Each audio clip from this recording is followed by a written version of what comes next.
with 3y² equals to y into y minus 5। इसको पहले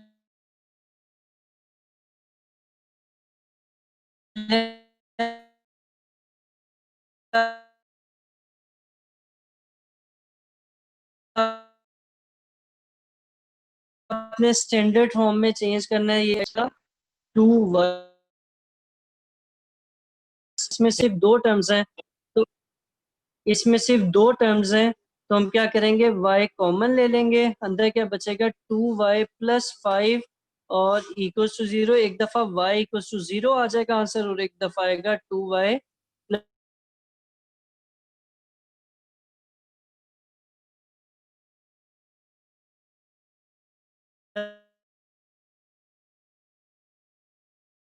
plus 5 equals to 0। यहाँ से y का आंसर -5।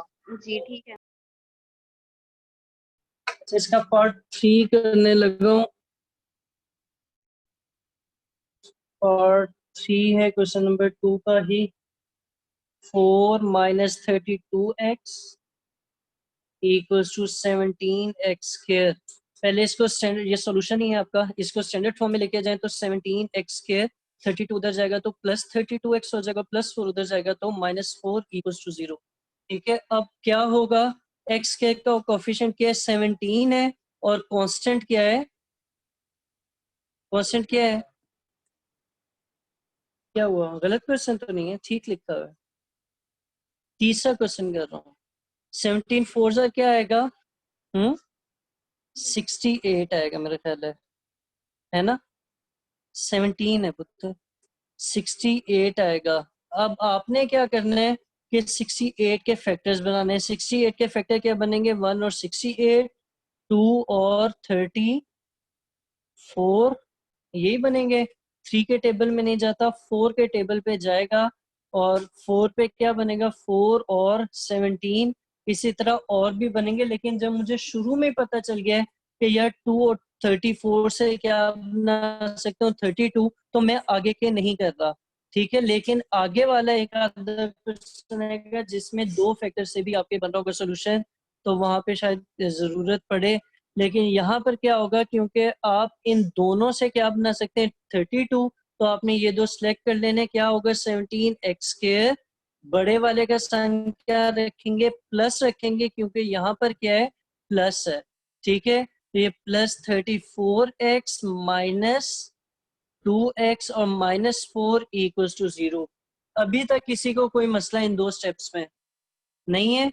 अब इन दोनों में से क्या कॉमन आएगा, 17x कॉमन आएगा, अंदर क्या बचेगा x प्लस 2, इन दोनों में से क्या कॉमन आएगा, -2, और अंदर क्या बचेगा, x प्लस 2 इक्वल्स टू 0।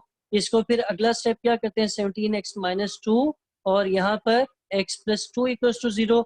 एक आंसर आपका निकलेगा 17x माइनस 2 इक्वल्स टू 0 से, और दूसरा कहाँ से निकलेगा, x प्लस 2 इक्वल्स टू 0 से। यहाँ से आपकी x की वैल्यू आएगी 2/17, और आगे से आपकी x की वैल्यू आएगी -2। सॉल्यूशन सेट आप क्या लिखेंगे, पहले छोटी वैल्यू -2 और फिर बड़ी वैल्यू 2/17। सही है, जी सही है। अच्छा फिर आगे चलेंगे तो 5 6 में से एक कर लेता हूँ, फिर आप लोगों को होमवर्क दे देता हूँ। पार्ट नंबर 5 कर रहा हूँ, 4 आपका होमवर्क है।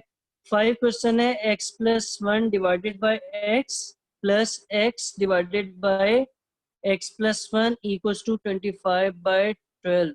सही है, ये क्या आएगा, इन दोनों का आप एलसीएम लें, x इंटू एक्स प्लस 1, यहाँ पर x प्लस 1 का स्क्वायर, और यहाँ पर x का स्क्वायर, और यहाँ पर 25/12। x प्लस 1 का स्क्वायर क्या होगा, x² प्लस 2x प्लस 1, और यहाँ पर क्या है, x², नीचे क्या चल रहा है, नीचे चल रहा है जी x² प्लस x, और इस साइड पर क्या है 25/12।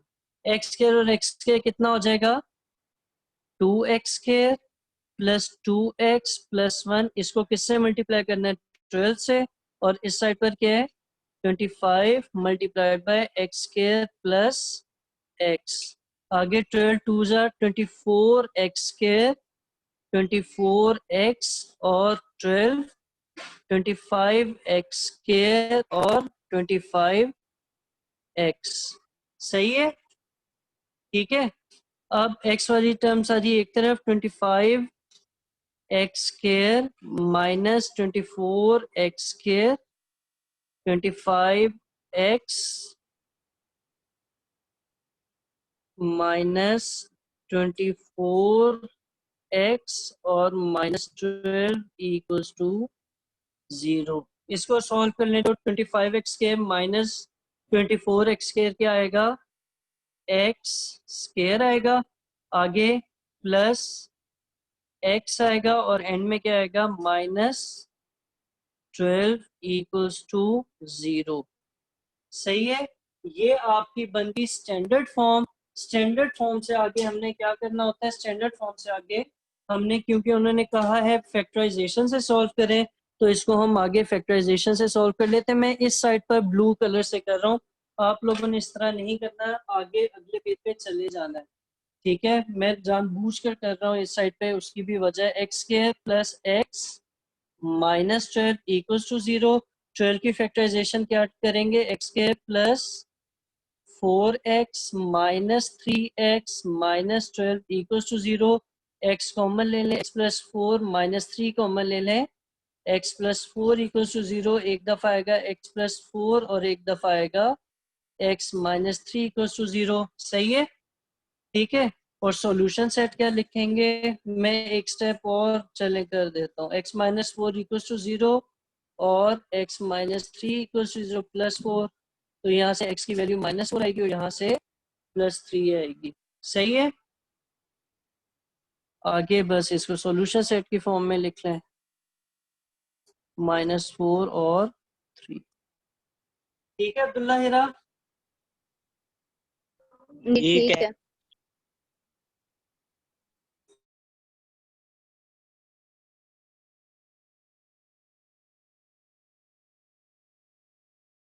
अच्छा इसके बाद मुझे कर सकते हैं, ठीक है। मीटिंग